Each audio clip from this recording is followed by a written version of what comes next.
Hey, Shauna, have you ever left the doctor's office only to say, oh my gosh, I forgot to ask them this and about this symptom and tell them about this?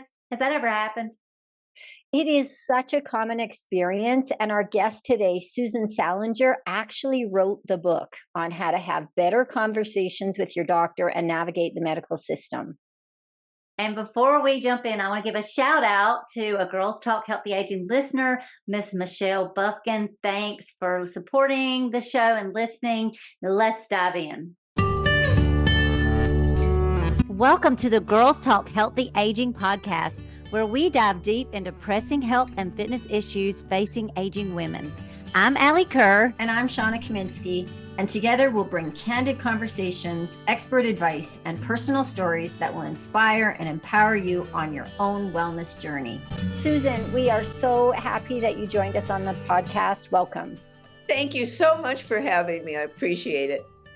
You know, one of the reasons we wanted to have you on the podcast is because having important conversations with your doctor is so imperative, especially as we age. And we figured that you literally wrote the book on it. I did, right. What would be your best tip in terms of talking to your doctor about health issues? I think the most important thing you can do is advocate for yourself. I think it's really important to take charge, to feel in control. It's your body. And there's different things in the book that suggestions, tips, whatever you want to call it, that will help you do that. But it isn't a question, I don't think, in this day and age of doctor knows best. They may know best, but there should always be some discussion, questions to be answered, etc. And if you don't mind, what inspired you? Like, what experiences have you had, Susan, that maybe inspired you to write this book? It was really kind of a journey, Allie. I started many years ago. I mean, it feels like 100 years ago. I was on some medication for osteoporosis, and the doctor said, hey, there's this new stuff out. I think it's even better. Let's give it a try. So I said, sure. And then, of course, I took the new medication and started some vaginal bleeding. And so I was sure that it was the new medication that was the issue. So I went back to the doctor and I said, hey, let's go back to the old stuff. And he said, no, no, no, no, I've never had anybody experience that before. We really better do a bunch of tests, which we did. And of course, everything was normal. So then he said, well, you need exploratory surgery. And I pushed back a little bit. I mean, I was young at the time. And I said something about, well, I'm sure it's the new medication. It's a heck of a coincidence. And I don't believe in medical coincidences like that. But he was sure, and he was worried about ovarian cancer, and I knew he was. So I underwent the surgery, and of course, nothing was wrong. And I went back on the old meds, and everything was fine. But I mean, and if he'd been right, he would have saved my life. But the point is, he wasn't, and I had other options. So I could have gotten a second opinion. I could have waited a week or two. I could have gone back. I mean, I had 100 things I could have done. All right. So anyway, life goes on. I had young kids. I was working, and then I retired about 100 years later, and that lasted for about 2 seconds. I went nuts in retirement. So I went back to school and took some anthropology classes. And for one of the classes, I did a project with women who had undergone hysterectomies. And several of them, almost half, had undergone the surgery, but they too had thought it wasn't necessary. They just did it. Like me, they just did it. And that really triggered my memory. And I really wondered at that point, as women, how do we make medical decisions? Why do we do this to ourselves? What goes into our decisions that frequently can lead, not frequently, but does sometimes lead us down the wrong path? So that was kind of the beginning of the book. And then I just interviewed a lot of women that I found through support groups. I've interviewed over 60 women with different diseases and extrapolated some of the behaviors that they had in common and that I thought did all of us, and we all do similar things, that did us a disservice. So that's kind of and that's the book in a nutshell. So why is it that women are less likely to advocate for themselves, whereas we will be bears when it comes to our children, our Yes, spouses, our friends, and yes. family, but less willing to advocate for ourselves and more concerned about offending a doctor if that, if we feel that we're going to offend someone, we just go along with it. Why is that? You hit the nail on the head, and I think it's the way we're socialized. In fact, there's literature on this. Women hesitate to get second opinions more than men do because we, just like you said, we don't want to offend the doctor. We're afraid of hurting their feelings. One woman said to me she would never get a second opinion. She'd be so afraid of being labeled a difficult patient that it would be put in her chart and follow her, all the way through her medical career, so to speak. And we, so many people, not just women, but more women than men, I think that, well, the doctor knows best. And as I said earlier, sometimes that's true, but sometimes it isn't.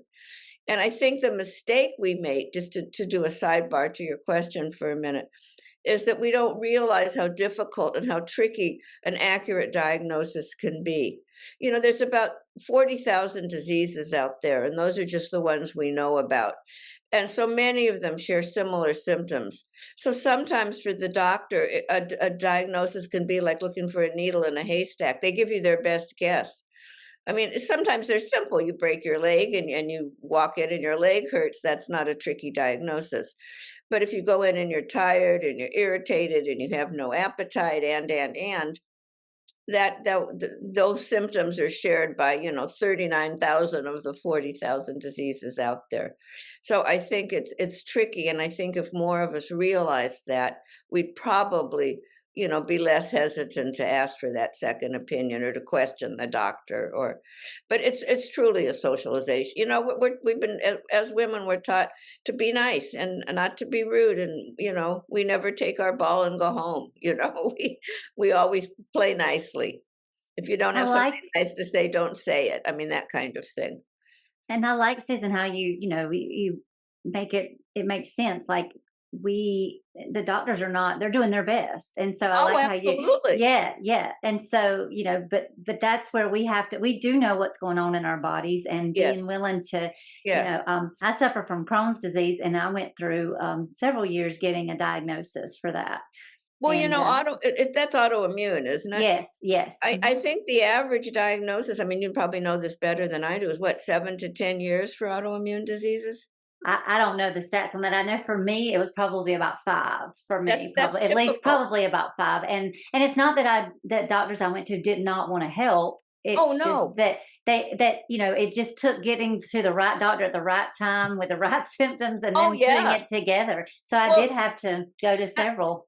well, I know for some autoimmune diseases, I don't know about Crohn's in particular, but there's no blood test. I mean, it's not like you can just walk in, take a blood test, like for prostate cancer, and, it's an easy diagnosis. That's not true for autoimmune. Well, and symptoms can be different. Like, my symptoms did not match the common things that they might Right, look for. So right, that can right. also be tricky. Yeah. Well, and the other thing I think that's really important for women to understand is that out of all the autoimmune diseases, women get about 90% of them, maybe Mm. 85, but that's just quibbling. And we know so much less about women's bodies. We know a lot about women's Mm. bodies, but much less than we do about men's bodies. All of the history and all of the tests up until recently have been done on 6-foot white cisgender men. So women, I mean, I found this fascinating. Women's diseases get less research money than men's diseases. Women researchers get less money than men researchers. Women researchers are published less often than male researchers. I mean, if you're a woman researcher, this is hard to say, researching a woman's disease, you're at the bottom of the funding and publication barrels. So there's just not as much information out there. So Mhm. that's also part of it. I mean, and that's a real risk. Nobody's fault. It's a systemic issue. But there it is. I Right. think the good news where menopause is concerned, because this is like menopause right now is big in the news. You see it Yes. all over social media. It used to be Right. the Voldemort of Yes. disease, not even disease, but nobody would speak of it. Right. And now there is getting more money for funding, for research, Right. and hopefully with this, it will snowball into other research and funding Hope for so. women. I want Yeah. to give a shout out actually to Halle Berry, who's done a lot for menopause, is doing a lot for menopause to call attention to it. Yeah, there's the amazing amount of podcasts out there on menopause. I've been on several of them. And the funny part of it is my menopause was fairly non-remarkable.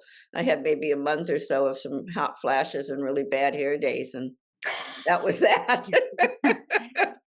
Well, Good for count yourself you. very lucky. I know I was. Well, my mother, and I even hate to say that she didn't even and she was a scientist. She didn't even realize she was in menopause. And all of a sudden she said to herself, I haven't menstruated in like a year. And then she recognized that she must be in menopause, but she never had any symptoms.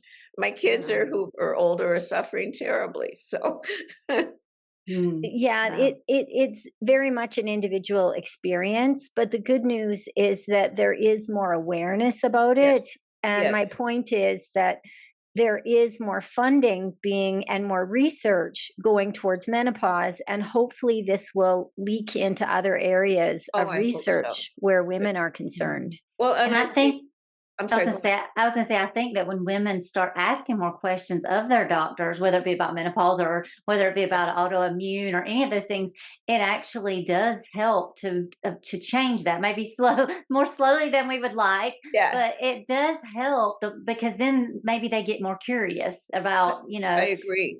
Mhm. Well, and Jill Biden just spearheaded a whole bunch of money for women's diseases.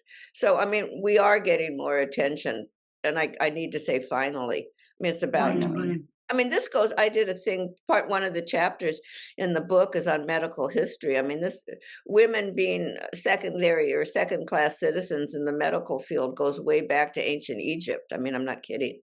And Greece. I mean, it's amazing. So this is old history that we're still living with, but And it's seeing changing. some change, which Yeah, is positive. absolutely.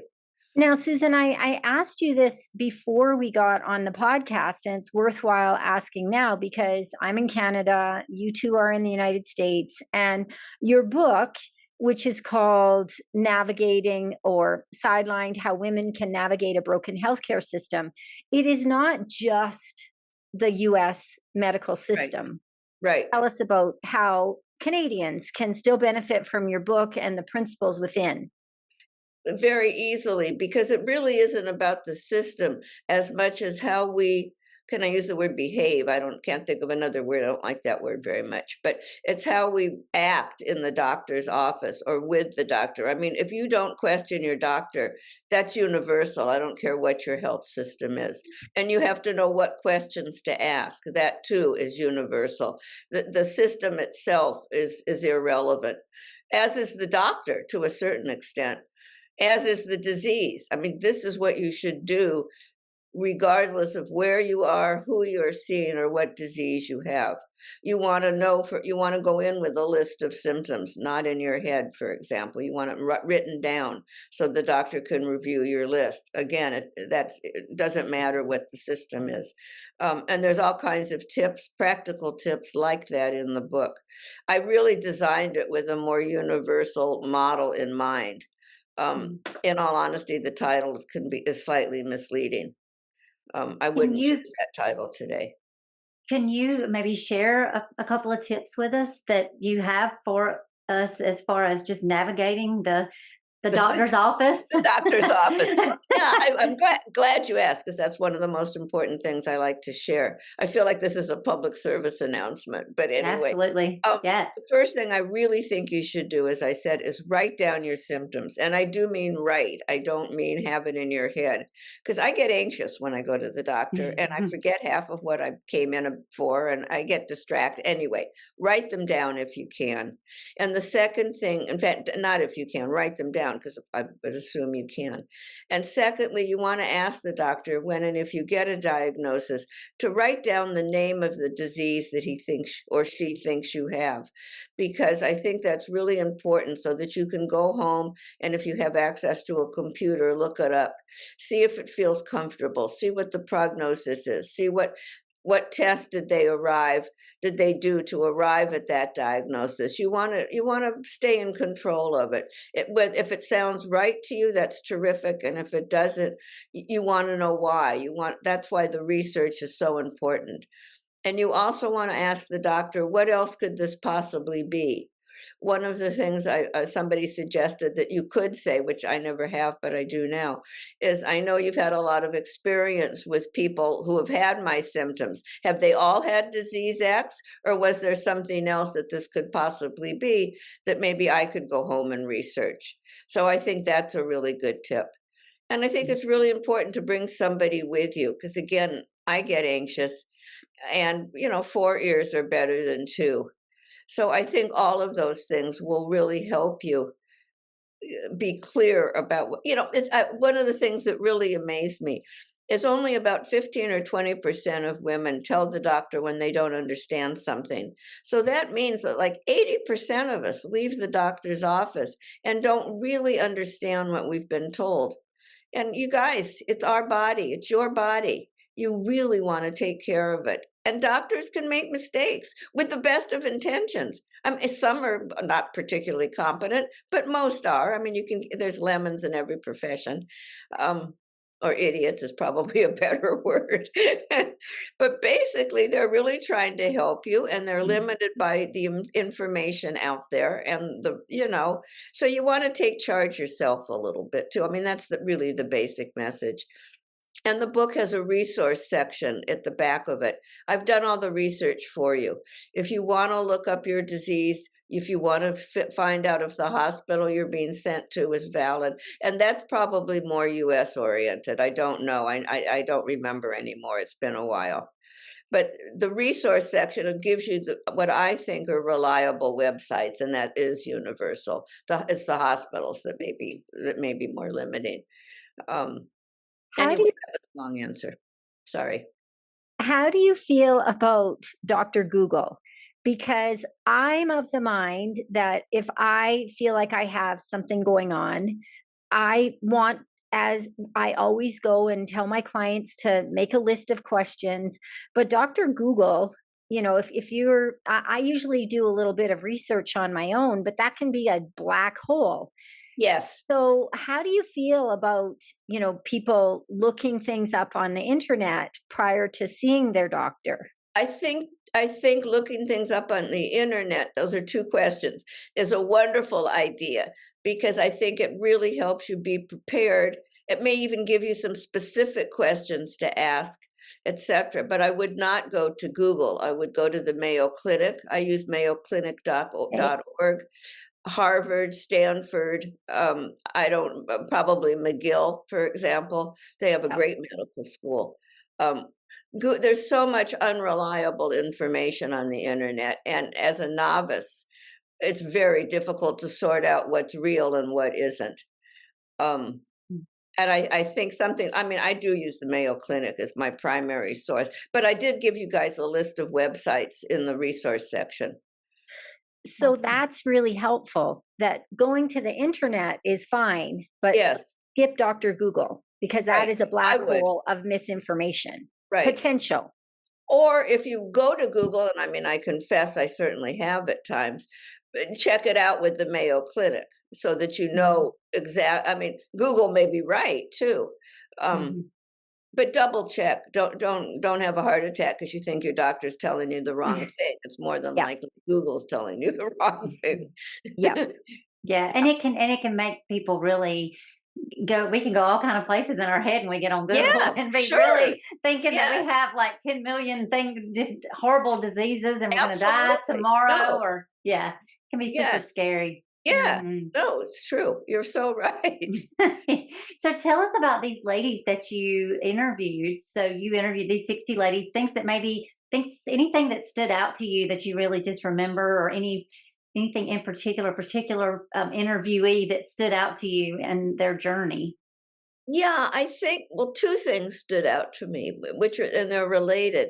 The first is so many of the women I met felt ashamed about being ill. They felt they had caused their own illness, that it was their fault because they were stressed and they couldn't manage their stress. I mean, when one of my basic question was, well, what do you think caused your illness, whatever it was?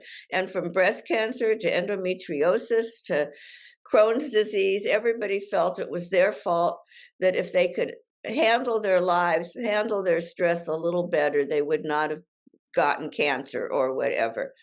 And we forget how random disease is. I mean, that's not, it can be true. Certainly smokers have a better chance of lung cancer than non-smokers. But on the other hand, there's a lot of non-smokers that get lung cancer too. And some people get COVID and some don't, and.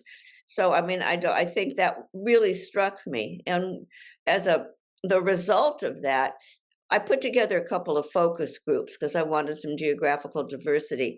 And I was amazed that very few people in the focus groups had ever talked with anyone about their health other than their doctor. And the shame was they were embarrassed. They were embarrassed to be ill. And I felt really bad about that because I think when we are ill, all of us, we need each other. We need support. And it's a lonely journey to take all by yourself. Sure. So I think that's a real disservice that so many of the women I talked to did to themselves. I mean, they blamed themselves for being ill. And Hmm. Yeah. Yeah. I know as a health and fitness person, I didn't like talking about having Crohn's for a long yeah, time of because, I'm course. supposed to be healthy, Well, and I yeah. have this crazy autoimmune disease. Yeah, well, and I do a lot of exercise, and even at 81, I'm finally have a little arthritis. First time I've ever had pain in my life, and I haven't even told well, I did tell the trainer finally because it was really hurting, but I Mm. was embarrassed, and he said, Yeah. "Well, you're 81. What do you expect?" Well, I expected to be perfect. What did he think? I mean, what part didn't he understand? I find with training ladies, yes, you are so correct. As a trainer, they do not want to tell us when something is bothering them, or they just want to ignore it and keep going and Right. just Just keep work through working it. out through the pain and Yeah, just yeah. So yeah, that's that me. is we do that. We should not do that, ladies. Are you a trainer too? Both Yes, of we us. both. Oh, you both are? Yeah. Oh, we should talk about that maybe after the show. Well, yeah, Uh, you are the tick. You told us you've got some exercise videos on TikTok, and Oh, I so yeah, do. tell us about that. Oh, you guys should go to my site. It's called Grandma Gaines, Gains, meaning I guess you gave my grandchildren named it. I didn't know what the hell it meant, but they said Grandma, everybody else will. So and means you gain muscle. So okay, but I'm good. I mean, go to Grandma Gaines and you'll see me.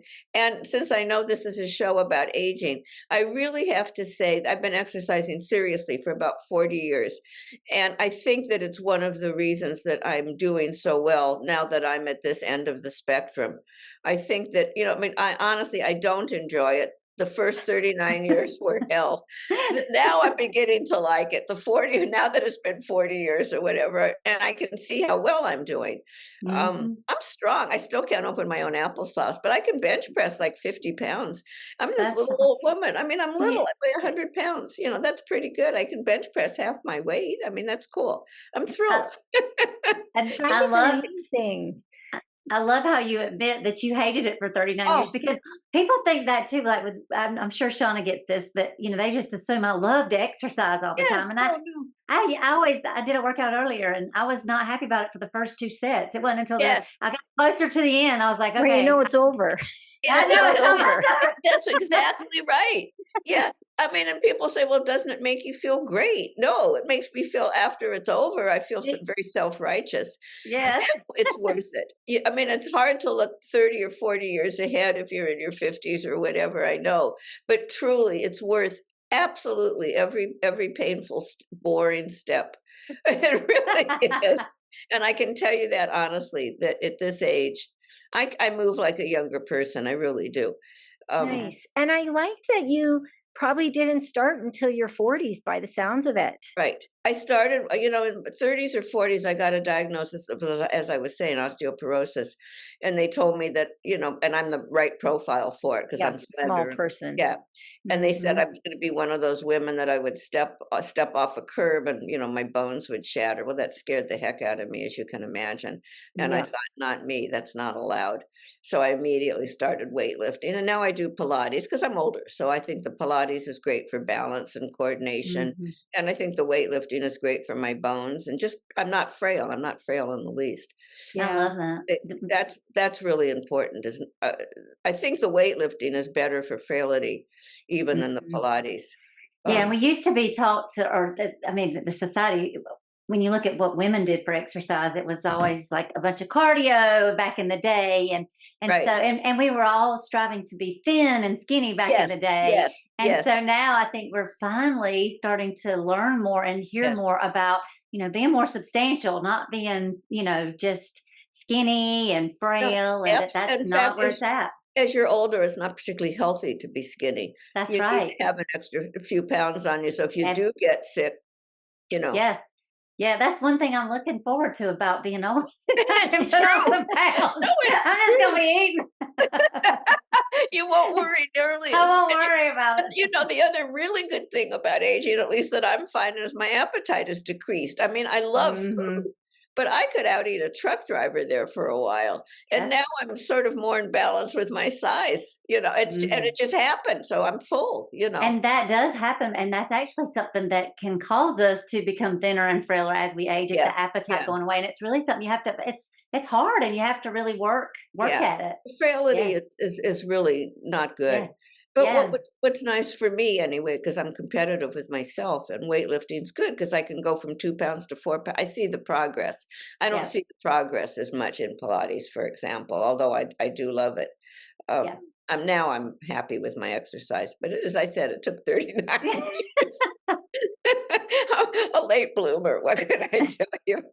Yeah. But the fact that you stuck with it, and Yes, comparison is the killer of joy, but it does provide perspective when you look at some of your counterparts and how functional you yes, are yes. compared to others even 10 years younger than you. Right. No, absolutely. Absolutely. And it really is, it is functional. There's no question about it. And I Yeah. didn't realize, I mean, when I hit 80, I thought, hey, I'm doing pretty well. That was, it's kind of a shocking birthday. You don't know how you got here. But nevertheless, when I look around, I think, hey, pretty good. I like And that you say that it's a shocking birthday, because when I turned 60, that was a little shocking for me. And so Yeah. I can only imagine that, turning 70, turning 80, God willing, that Yeah. I'll Well, be, what's funny, and you're gonna laugh, but actually 81, 71 were harder for me because then I was over 70. I'm gonna be 82, so now I'm over 80, and yeah. I feel like I'm closer to 90. I mean, I never was good at math, but so obviously I'm not, but nevertheless, it's scary as hell on you, one hand, yeah, but the fact you're that I'm heading that way. oh, yeah. No, And it's but look at you writing a book now at this, that's what's so, I love that. And I think well, that I that's so started a inspiring. second one. I really have. I must Yay. admit, just as a little sidebar that I said to my kids, I'm going to be 82, but I'm starting this new book, and I made them promise to finish it posthumously if worse comes to worse. So Wow. I'm all prepared. But, You're like setting goals, doing new things. And I yeah, think that is something we all aspire, that we well, hopefully aspire to, that we're not sitting and laying in a bed, we can't move, we can't, no, you're because you've right. exercised, you can do things Well, like and I this. think it's important. I mean, I am 82, or I will be. I can't control that, but I'm not dead, you know. Yeah. Mhm. Yeah. And I still have a lot of life in me and to live, and I really feel that. Yeah, And you really are the epitome of girls talk healthy aging. This is what we want to send this message to our listeners, that as we age, there's lots of things to look forward to. Life does not narrow. But I think one of the secrets to your success is, all right, we're going to get back to your book, but taking care of your this is health and having healthy conversations with your doctor and yes, being in tune with yourself, yes, exercising, because that's also going to help your mind. Well, I think what I didn't realize, and seriously, until I was in my 70s and 80s, this is a really nice time in life. I mean, providing you're not sick, and excuse me, but shit happens. I mean, when you're in your 80s, it does, or 70s.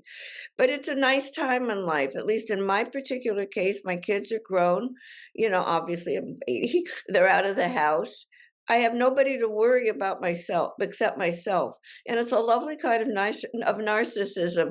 I mean, it really is. My husband passed away recently. That's not so good. I'm sorry. But I'm living alone, and I'm really enjoying living alone. I like it. Making a new life, and it's a nice time. Every life stage, I've learned, seriously has its benefits and its limitations. And if you can capitalize on the benefits, because there's nothing you can do about it. I mean, hopefully you'll all get to be 95, or I was telling everybody earlier that my therapist has a patient that's 104, and she's still in therapy. I mean, life goes on. Your age is really irrelevant. Just try to keep yourself as healthy as you can. That's important. If you had a wish for our listeners today, Susan, what would it be? It would be two things. Now I'm going to add on to usually I say, advocate for yourself. It's your body. And I've said this earlier, but I feel it so strongly. I mean, and just as a caveat for a moment, there was a research study done where people that were recommended for surgery never really researched their surgeon, but they spent 8 hours researching a new car and 10 hours researching a new job. But the surgery they were going to undergo, or the doctor that was going to perform it, they never bothered to research, and that's not good. It really isn't good. So advocate for yourself and take charge, and learn to enjoy each stage of your life is the second part. And that kind of lesson you don't learn until you get to be in your 70s or 80s, and you think to yourself, this isn't so bad. And it really isn't. It's really okay. That's all I can tell you. My wish is to take Susan as an example, and maybe not wait until you're 70 or 80 to appreciate the circumstances, because like you said, you have enjoyed every aspect of your life. I think you tend to be a bit more of an optimist, but to look for the good in things. I would agree with advocating for self and taking care of health, because once health goes, it's very difficult. Very difficult. No question about it. And truly, I think exercise, as I said earlier, is important. But I mean, honestly, so is good luck, and so are genetics. I mean, I'm not going to say that I'm doing, my parents did well too. Yeah. I mean, I have good genes, and I've had good luck. I could have been hit by a truck and not been able to walk. I mean, it's just lucky. But you do make your own luck you've been not enjoying exercise for how many years? 39. You were making your own luck by doing some kind of unpleasant things that you're reaping the benefits for now. Well, I had a trainer, because otherwise I wouldn't show up, Yeah, we know about that. My wish would be that we speak up and not be embarrassed, whether it's to our trainer or whether it's to our doctor when something doesn't feel right. Or to each other. Or to each other, yes. Thank you for adding that, and to each other, for sure. Yep.